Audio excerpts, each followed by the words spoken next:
नमस्कार दोस्तों, इस वीडियो के अंदर आपका हार्दिक स्वागत है। ये वीडियो कंपटीशन एग्जाम और बोर्ड क्लासेज के लिए बहुत ही महत्वपूर्ण क्वेश्चन। इसमें कुछ क्वेश्चन हैं जो आपके लिए इम्पोर्टेंट साबित हो सकते हैं आपके लिए। तो देखते हैं पहला प्रश्न जो दे रखा है वो है इस्पात जो होता है। इस्पात जो होता है मिश्र धातु वो किसकी बनी हुई होती है? आपने नाम सुना होगा कभी स्टील।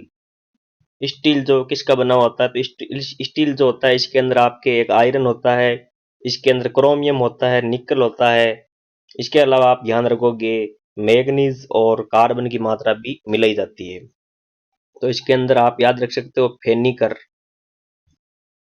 आयरन, निकल और क्रोमियम, और इसके अलावा इसके अंदर आपके मैग्नीज और कार्बन है वो मिलाया जाता है।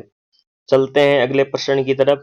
तो आपको पूछा जा सकता है TiO जो होता है, टीआई जो होता है TiO, टाइटेनियम ऑक्साइड। जो टाइटेनियम ऑक्साइड होता है इसका उपयोग कहाँ किया जाता है? तो आपको मिलाने वाले प्रश्नों में इस प्रकार के पूछे जा सकते हैं। मैं एनसीईआरटी बेस पर ले रहा हूँ। तो टाइटेनियम ऑक्साइड जो होता है इसका उपयोग है वो वर्णक उद्योग में किया जाता है। कहाँ किया जाता है? इसका उपयोग वर्णक उद्योग में किया जाता है। ये इंपॉर्टेंट क्वेश्चन। इसके बाद में चलते हैं, अगला प्रश्न है बहुत अच्छा प्रश्न, आपको याद होना चाहिए इस प्रकार की चीजें।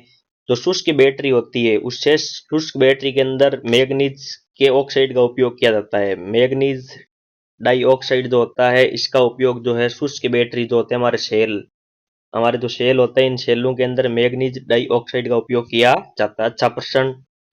इसके बाद में प्रश्न आता है आपके लिए कि बैटरी उद्योग के अंदर कौन कौन सी धातुएं हैं वो काम में ली जाती है? तो आपने नाम सुना होगा जिंक धातु, निकल धातु, कैडमियम धातु। इनको हम बैटरी उद्योग में काम में लेते हैं। बैटरियां वगैरह बनाई जाती हैं इनसे। किस किस से? जिंक से, निकल से और कैडमियम से। इसके अलावा अगला प्रश्न है वर्ग नंबर 11 जो है, ये बहुत अच्छा प्रश्न, जनरल साइंस का प्रश्न भी बनता है ये। वर्ग नंबर जो 11 होता है आपके 3 नंबर से लेकर 12 नंबर तक आपके डी वर्ग के एलिमेंट है, डी ब्लॉक एलिमेंट है। इन डी ब्लॉक एलिमेंट में जो वर्ग नंबर 11 होता है, जैसे वर्ग नंबर 17 को हम हेलोजन कहते हैं, वर्ग नंबर 16 को हम चालकोजन कहते हैं, उसी प्रकार वर्ग नंबर जो 11 होता है उसको मुद्रा धातुएं कहते हैं। क्या कहा जाता है इनको? मुद्रा धातुएं कहा जाता है। मुद्रा धातुएं क्यों कहा जाता है? क्योंकि इनसे सिक्के बनाए जाते हैं। तो इसके अंदर चांदी, ये कॉपर और सोना वगैरह ये आते हैं। अगला प्रश्न है, अगला प्रश्न बोल रहा है कि युग के जो कॉपर होता है, सिक्के होते हैं एक प्रकार के, ये कॉपर आवरणित स्टील होता है।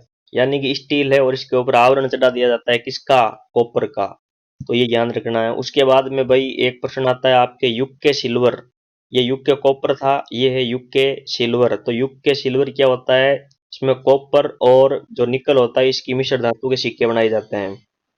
अब अगला प्रश्न बहुत अच्छा प्रश्न है ये परीक्षा में पूछा जाता है कि H2SO4 के उत्पादन के अंदर जब सल्फर डाइऑक्साइड का ऑक्सीकरण करना हो तो वहां पर वेनेडियम पेंटा ऑक्साइड का उपयोग किया जाता है। किसका उपयोग किया जाता है? वेनेडियम पेंटा ऑक्साइड का। आपने कभी नाम सुना होगा जिगलर नाटा उत्प्रेरक।